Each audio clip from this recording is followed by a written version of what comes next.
Barchangizga a'lo kayfiyatlar tilab qolamiz, hurmatli Chayon burt sohiblari. Sizlar uchun 2025-yil dekabr oyiga tarot xaritasidan xabar. Bu shunchaki kayfiyatingiz uchun. Xo'sh, asosiy maqsadlaringiz hozir nima? Asosiy maqsadlaringiz hozir mana ko'rib turibsiz, mana rasmda bitta oyog'i yerda, bitta oyog'i suvda, вот так. Что означает bu? Sizda vdохновение nimadandir, qaysidir qilgan ishingizdan o'zingizdan xursand bo'lishingiz yoki sog'lig'ingizda bo'lgan muammolar tezroq sog'likka o'tish, xuddi ikki tomonda sizda yiqilib tushmaslikka harakat qilish. Sizda shunaqayam sinovlar bo'ldiki, mana shu noyabrning oxirigacha siz yiqilib tushmaslik uchun harakat qildingiz, lekin bir vaqtda o'zingizni ushlab, siz o'zingizni asrashga ham harakat qildingiz va siz hatto ishingiz o'xshaganidan Xudoga shukr, yaxshi tomonga o'zgardi, yaratganga behisob shukr degan g'oyalardasiz. Ayni damda o'xshadi deb.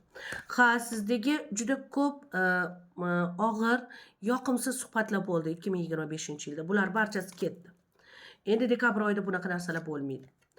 Sizda pul, obro' bor. Pul, obro', hurmat bor va sizga dekabr oyida pul kelishi kutilmoqda. Juda ham ajoyib pul kelishi kutilmoqda. Undan tashqari Chayon burt sohiblari, ya'ni sizlarda ko'p narsani yengillashga bo'lgan intilish kuchli bo'ladi. Bu albatta sizga kelgan Uran planetasi bilan aloqador bo'lishi mumkin. Misol, sizda oldingi sobiq tanishingizni qaysi biri qolsin, qaysi biri qolmaslik kerak, yoki bo'lmasam do'stlaringizdan qaysi biri qolsin, qaysi biri qolmaslik kerak. Ishingizda ham turli xil o'zgarishlar kiritishni xohlaysiz. Siz hamma narsani boshqacha tarzda o'zgartirishga va boshqacha imijda boshlashni xohlaysiz. Aynan dekabr oyida sizda boshqacha qarash, boshqacha intilish va boshqacha fikrlar. Va oldin yoqqan narsalar dekabr oyida sizga yoqmasligi mumkin. Bunda tezkorlik, reaksiya tez bildirib yuborishingiz mumkin. Ammo bu narsa sizni martabangizga ta'sir qilmaydi. Bu narsa sizni hayotingizga, shaxsiy hayotingizga ta'sir qilmaydi.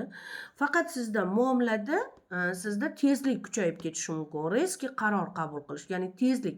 Shu tezlikni ham minimal darajada balansini ushlashni unutmang. Chunki siz tez qaror qilib, yaxshi odamlarni ham unutib qo'yishingiz mumkin.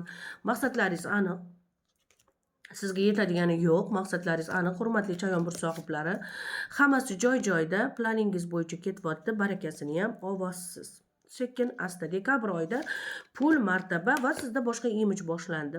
Bu imij nimani?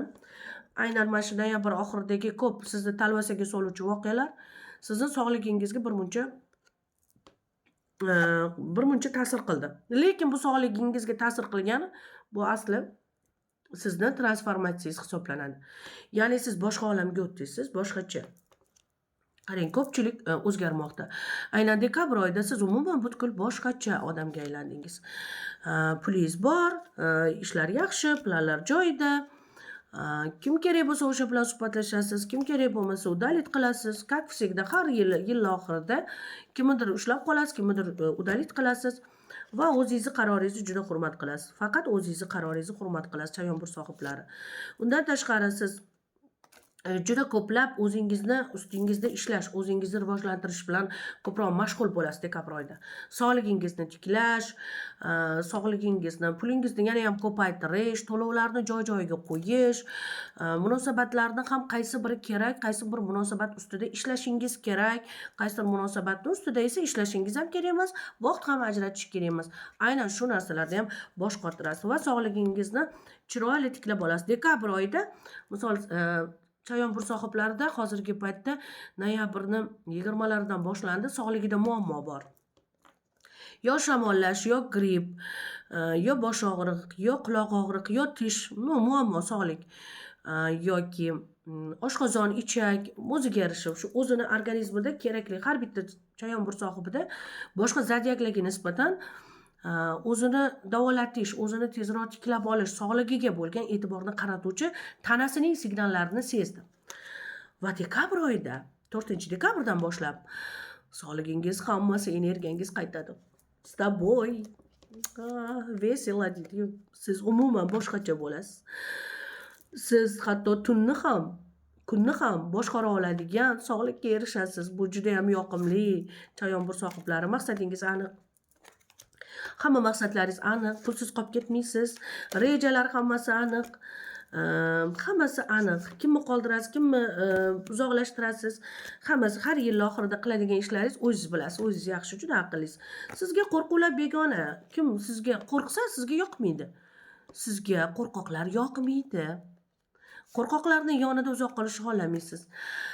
Dekabr oyida sizda sevgi, barcha munosabatlarda, jigarchilik, ota-ona munosabati, opa-uka yarashganlaringiz bilan, ya'ni siz yarashasiz, ko'pchilik bilan yarashasiz, yaqinlashasiz, sevilasiz.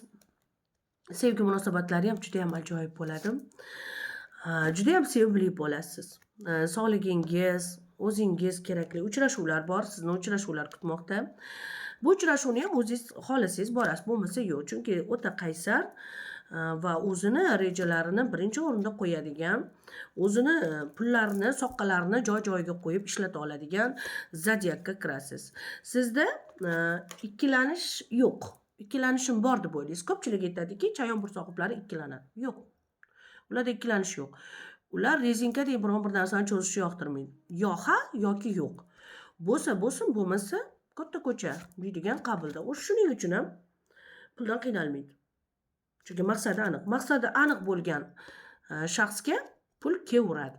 Oz-ozdan keladimi, ko'p-ko'p keladimi, kam-kam keladimi, lekin barokatli keladi. Va chayon sohiblari yurak, ya'ni yurak bo'yicha og'riqlar bo'lmaydi dekabr oyida. Shu paytgacha bo'lgan og'riqlar endi bo'lmaydi. Mana qattiq siqilish, qattiq yuragiga talvasa tushishi, qattiq bo'lgan voqealarni qanaqa qilib hazm qilishga qiynalgan holatlar, bu hammasi ketadi. Endi hech kim uni yuragini siqishga yo xafa qilishga endi hech kimning haqqi yo'q. O'zini planlari, o'zini rejalari bilan va boshqa imijda. Bu taqdiringizda hammasi yaxshi. 2026-yilga tayyorgarlik zo'r.